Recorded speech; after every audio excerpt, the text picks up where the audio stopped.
This is KGW News at Sunrise. Coming up this morning, some relief after decades of pain. Martha got justice, and that's as close as all the rest of us can get. A killer has been convicted again, found guilty for the 1974 murder of Martha Morrison. We'll hear more from families that have spent so much time waiting for justice. And today is the day. Hundreds of Portland City workers are officially on strike as of midnight after contract negotiations fell through.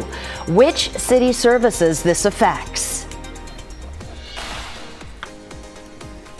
And we are live this morning, live at the Portland International Auto Show, checking out all the cool cars that you can find here at the Oregon Convention Center this weekend. Rodney Hill, yes, my friend and weatherman. Yeah. You name any make, any model. Any make, any model, I can probably find it for you immediately. Go ahead. The EV Mustang, Ford. Wow. You must have been reading my mind, Rod. I honestly didn't.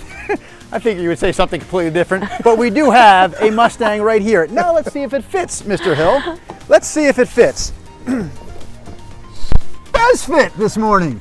Portland International Auto Show, today through Sunday. Our live segments continue this hour right here on Sunrise. Okay, we're going to keep checking in with Drew all morning long. You know, how did you know? Rod, how did you know that was looking at an EV it? Mustang? Well, but I saw mean, there was, I didn't know that was a Mustang, but I saw the sign behind Ford, which just made me think of the EV Mustangs, which I wouldn't mind driving one day myself, kind of checking it out, you know? I went Lamborghini in my head. Oh. You just outdid me, but I'm okay with that. Let's get you to the weather. We have mostly clear, partly cloudy skies up top. It is another cold, hard freeze. 29 out at the airport. Mid-20s, 25 has been a popular number around the I-5 corridor this morning. So a similar start. We will see some decent sunshine out the door. The sun pops up at 7:30 sharp this morning, by the way. 43 at noon, about where we were yesterday. Partly cloudy to increasing clouds later today, and depending on how much sun, we talked about this yesterday, we could get back up to 50. Yesterday we did hit 50, and that's your forecast. Okay, thank you, Rod. This morning, more than 600 Portland City workers are officially on strike. They walked off the job at midnight after the city and union leaders failed to reach an agreement. For more on the strike and what the city says is the impact to city services, let's bring in our Devin Haskins. Devin, good morning. Yeah, good morning, Christine. The city says it's prepared for the strike, said it's moving forward with what they're calling contingency plans. But in the last update that they sent us before 8 o'clock last night, they didn't say what those details were, said they'd release more today. The mayor had previously ordered a state of emergency, which allows the city to hire or reallocate staff to keep things up and running. Labor is Local 483, the union representing the more than 600 workers, posted this photo to their Instagram page early this morning. Shows workers holding signs with the caption reading, "Members were welcome to the picket line as they walked off the job to start the Portland City laborers' strike at midnight." This photo was taken outside the Columbia Wastewater Treatment Plant in North Portland. The 650 city employees work across multiple departments and handle everything from sewers and wastewater to transportation and some parks and recreation. The city says it has offered pay increases for the average workers by almost $11,000 a year, or about $5 more an hour. The union did not respond to an email we sent them last night asking for their response to the latest proposals. The two sides, though, have been trying to work out a deal since they met in the spring, or been meeting since spring, and have met on multiple occasions. Again, the city says it'll provide more details today on those impacts and the workarounds. I'm amazed at how many people it took to get to here.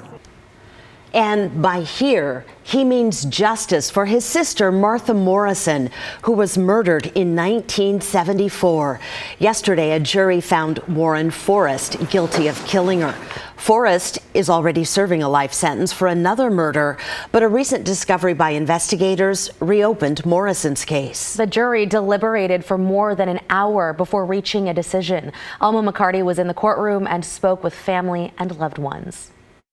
After a week-and-a-half-long trial in Clark County, finally a verdict. The jury find the above-named defendant guilty of the crime of murder in the first degree. The decision unanimous.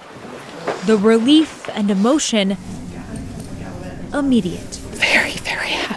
We never have to hear from him again. I'm so glad. And the system worked. The jury found suspected serial killer Warren Forrest guilty of murdering 17-year-old Martha Morrison in 1974. Her brother Michael says this day brings some closure after years and years of waiting for answers. I'm amazed at how many people it took to get to here. I mean, until they went to the trial and heard all the testimony, there's just an amazing amount of people that, that brought this to fruition, that made it work. Morrison's remains were found not long after her disappearance in 1974, but it took decades to link her death to Forrest. Investigators found her DNA on a dart gun Forrest admitted to using to attack another woman. Almost 50 years later, because of the advancement of science, her blood, her DNA, was found on the defendant's torture weapon. There is no other explanation for that, except that the defendant is her killer. Forrest has been in prison since the late 1970s, serving a life sentence for his conviction in the 1974 murder of 20-year-old Krista K. Blake. Investigators suspect Forrest to be responsible for abducting and killing several other women and girls in and around Southwest Washington. Detectives believe Forrest's first victim was Jamie Grissom, who disappeared in 1971. Star Laura is her sister. Martha got justice, and that's as close as all the rest of us can get. But that's enough, because he will never come out of there alive. No.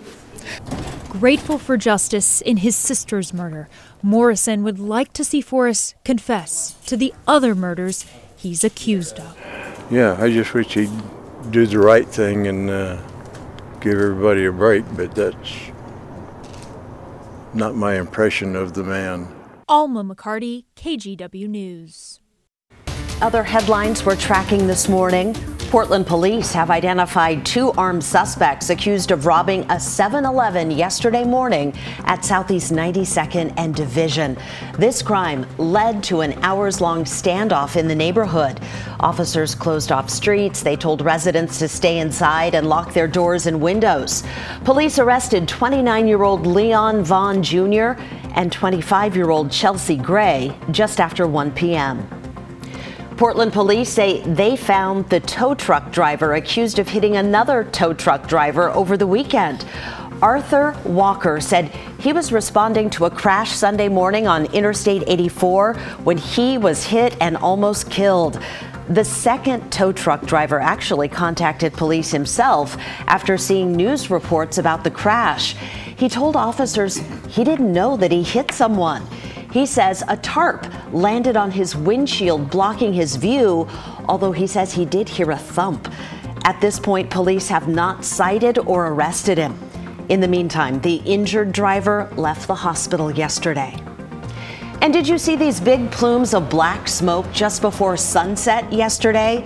They're from 2 fires started near a homeless camp on the side of I-5 north of the Rose Quarter. Our photographer was near the first fire when another one broke out about 150 feet away. It looked like the flames were right next to a tent. No one was hurt, and investigators haven't said how those fires started. And those are some of your Thursday morning headlines.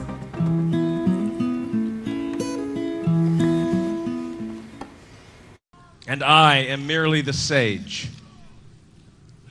But above all else, I see a shadow on my stage. And so, no matter how you measure, it's 6 more weeks of winter weather.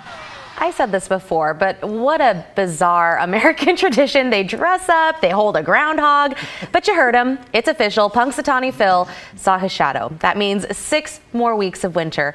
And according to NOAA, apparently Phil gets it right about 40% of the time. Which, Wow. Rod, you said not too bad. Yeah, but I tell you what, by golly, it's the people dressing up with the top Yeah, the hats top hats. that makes it for me. Like back in the 1800s. What's people doing? Yeah. Here locally, you would think there's a good chance of seeing shadows this morning, which would mean not. Basically, it means you're either going to get early spring or not. If you see a shadow, the animal of choice goes back into the hole, if you will, and stays there, and winter continues for 6 more weeks, which would be what the calendar says it would do anyway. So it's a matter of, are you going to get an early spring or not? Okay, here we are this morning. We are dry. We're watching clouds offshore. We're mostly clear right now. These clouds will start to increase somewhat. It seems kind of swinging up right there somewhat during the day today, but the rain will hold off until tomorrow. And except for some east breezes out in east Multnomah and Clark counties, winds will be fairly light again today. It is another really cold start. It's above freezing in Newport, but freezing in Astoria. 23 in Kelso, looks like the coldest number up and down I-5 right now. 22 out in the Dalles. Single digits in Burns, 12 out in Baker City, 22 in Pelton. Here is Futurecast, 3 o'clock today. All dry, not a bad day. If we have enough sun, we'll be close to 50 again. Yesterday at 3:29 in the afternoon, PDX did pop 50 degrees out. Here's a look at tomorrow morning. All the information is starting to show it's a dry start early. There could be some showers along the coast, but we don't think in the valley. I do want to point out this little curl comma shape right here is the upper level low that still has the potential to produce a period tomorrow, some 40 to even 50 mile per hour wind gusts along the coast. That would not be strong enough for a warning. And it could do 15 to 30 mile per hour south winds in the valley at times tomorrow, which would be a breezy day. I mean, nothing concerning, but certainly a breezy day.